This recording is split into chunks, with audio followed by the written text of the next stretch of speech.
Hello বন্ধুরা, আমি তাপস মণ্ডল চলে আসলাম তোমাদের কাছে আমি আমার দ্বিতীয় নম্বর মিনি ব্লগটা নিয়ে।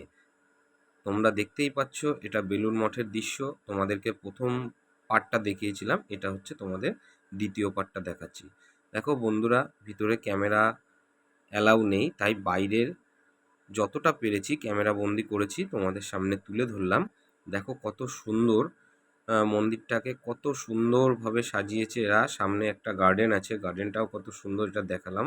বন্ধুরা, আমরা কিন্তু এবার পৌঁছে গেলাম যেখানে ভোগ খাবো, ঠিক সেই জায়গায়।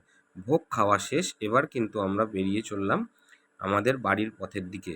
তা আমরা বাড়িতে যাওয়ার আগে আমরা সবাই মিলে বলেছিলাম যে আমরা একটু জেটিঘাটে যাব। তো সবাইকেই নিয়ে আমরা জেটিঘাটের কাছে চলে আসলাম। এই হচ্ছে আমরা জেটিঘাটের কাছে কিন্তু এসে পৌঁছে গেছি বন্ধুরা।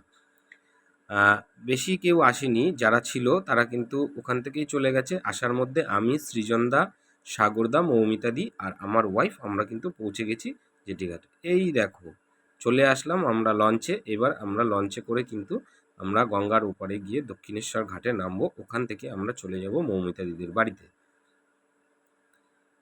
তো বন্ধুরা, কেমন লাগলো একটু তোমরা জানিও।